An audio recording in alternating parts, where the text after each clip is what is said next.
Good morning, students.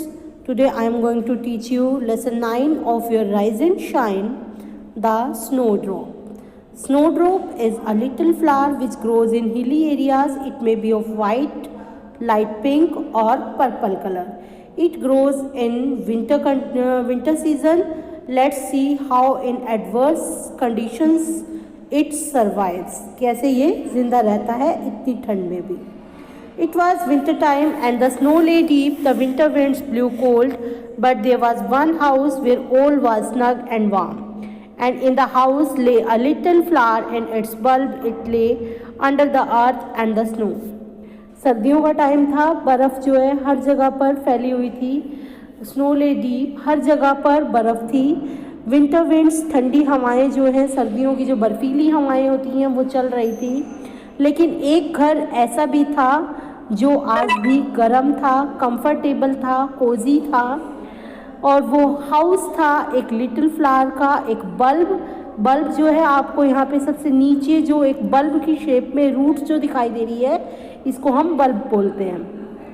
ये under the earth जो है ये पार्ट होता है, अर्थ के नीचे वाला पार्ट है. यहाँ तक भी बर्फ़ जो है इसके बाहर तो थी, लेकिन इस घर के अंदर बर्फ़ नहीं जा पाई है. इसे हम घर क्यों कह रहे हैं बल्ब को? क्योंकि फ्लावर अभी इस बड के अंदर ही है, इससे बाहर नहीं निकला है. अपर पार्ट जो आपको इसमें पिक्चर में शो हो रहा है वो नहीं है, खाली बल्ब के अंदर ही अभी तक फ्लावर है. One day the rain fell, it trickled through the ice and snow down into the earth. A sunbeam, pointed and slender, pierced down through the earth. It tapped on the bulb. Come in, said the flower. एक दिन बहुत तेज़ बारिश हुई और ये बारिश जो है, ये रेन जो है वो स्नो के नीचे से होते हुए, स्नो के नीचे जाते हुए ग्राउंड में नीचे तक चली गई. और एक सनबीम मीन्स सूरज की किरण, पॉइंटेड जो कि बहुत बारीक सी थी, बहुत ही पतली सी थी. Pierce down through the earth के नीचे तक चली गई. It tapped on the bulb के ऊपर इसने नॉक किया. जब हम किसी के घर में जाते हैं तो हम बाहर से नॉक करते हैं, ऐसे ही सनबीम ने भी टैप किया मीन्स इसके दरवाजे पे नॉक किया. कम इन सेड द फ्लावर ने क्या कहा? अंदर आ जाओ. I can't do that, Sunbeam said. Sunbeam ने क्या कहा? मैं नहीं कर सकती, मैं तुम्हारे घर के अंदर नहीं आ सकती. I am not strong enough to lift the latch. I shall be stronger when spring time comes. मैं ऐसा नहीं कर सकती हूँ. क्यों नहीं कर सकती हूँ? क्योंकि मैं अभी स्ट्रॉन्ग नहीं हूँ जो तुम्हारे घर की जो लैच है, जो तुम्हारे घर की जो कुंडी है उसको मैं खोल सकूँ. मैं स्ट्रॉन्ग हो जाऊँगी समर टाइम में और तभी मैं तुम्हारे घर में एंटर भी कर पाऊँगी. When will it be spring? asked the flower. Of every little sunbeam that rapped on its door. But for a long time it was winter. The ground was still covered with snow, and every night there was ice in the water. The flower grew quite tired of waiting. बसंत ऋतु कब आएगी? Flower ने हर Sunbeam से जो भी इसके ऊपर बार बार इसको बाहर निकलने के लिए कहती, हर सनबीम से फ्लावर यही कहता कि स्प्रिंग सीज़न कब आएगा. लेकिन बहुत लंबा टाइम बीत गया था, अभी तक विंटर्स ख़त्म नहीं हो रही थी. अभी भी ग्राउंड पे जो है पूरी स्नो थी, पूरी बर्फ़ फैली हुई थी और पानी के अंदर भी रात को पूरी बर्फ़ होती थी, यानी कि बातें तो और भी ज़्यादा ठंडी होती थी. लेकिन फ्लावर अब अपने घर के अंदर रहकर थक चुका था. How long it is, it said. I feel quite cramped. I must stretch myself and rise up a little. I must lift the latch and look out and say good morning to the spring. कितना लंबा time है, सर्दियाँ ख़त्म ही नहीं हो रही हैं और मैं तो थक ही गया हूँ. यहाँ बिल्कुल ऐसे सिकुड़ सा गया हूँ इस छोटे से घर में रहता. मुझे बाहर निकलना चाहिए, अपने आप को स्ट्रेच करना चाहिए, अपनी बॉडी को स्ट्रेच करना चाहिए, अंगड़ाई लेनी चाहिए, थोड़ा सा ऊपर की ओर भी निकलना चाहिए. मुझे खुद ही ये latch means lock of the door ये खोल देना चाहिए, बाहर निकल कर देखना चाहिए और स्प्रिंग सीज़न को गुड मॉर्निंग मुझे ही कह देना चाहिए. So the flower pushed and pushed. The walls were softened by the rain and the warmed by the little sunbeams. So the flower shot up from under the snow. with a pale green bud on its stalk and some long narrow leaves on either side. It was biting cold. तो flower ने बार बार push किया. इसकी walls जो थी, जो bulb की जो walls थी वो सॉफ्ट हो चुकी थी रेन से और सनबीम से. जो है लिटिल सनबीम्स ने इस बल्ब की जो वॉल्स को जो है थोड़ा सा वार्म कर दिया था. अब ये फ्लावर वहाँ से बाहर निकल चुका था. कहाँ से?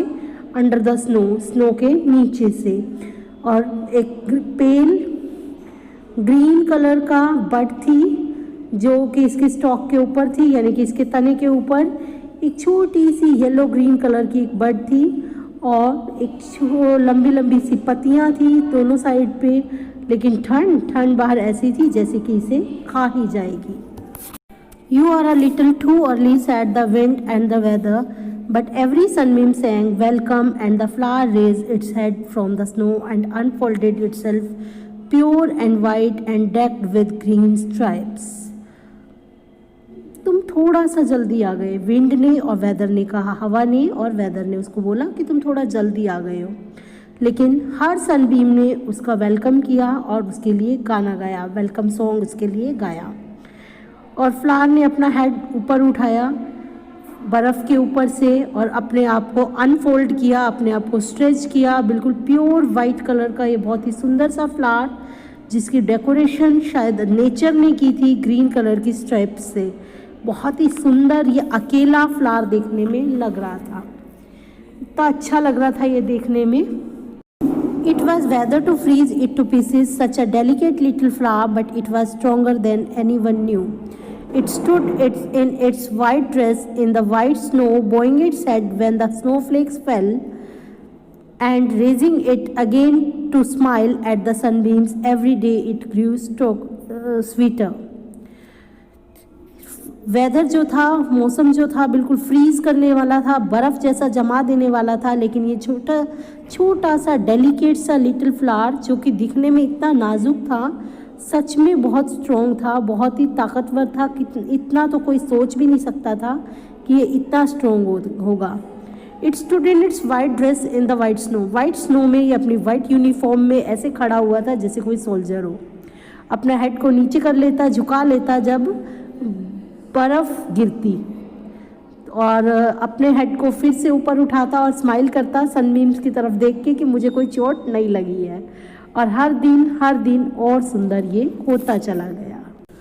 Oh, shouted the children as they ran into the garden. See the snowdrop, there it stands, so pretty, so beautiful, the first, the only one.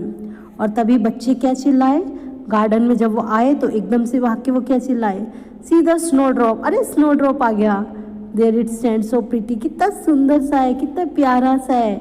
और यही तो फर्स्ट वाला है जो फर्स्ट नंबर पे बाहर निकल आया. ऐसे एडवर्स वेदर में भी, ऐसे गंदे वेदर में भी ये इतना सुंदर सा, इतना प्यारा सा स्नोड्रॉप आ गया है. तो स्टूडेंट्स, हमें ये स्टोरी बताती है कि कभी भी हमें एडवर्स कंडीशन में परेशान नहीं होना चाहिए और उनसे लड़ते रहना चाहिए हैप्पीली, मैरीली, और हम हर कंडीशन को फेस करते हुए आगे बढ़ सकते हैं. Bye bye students, enjoy your day.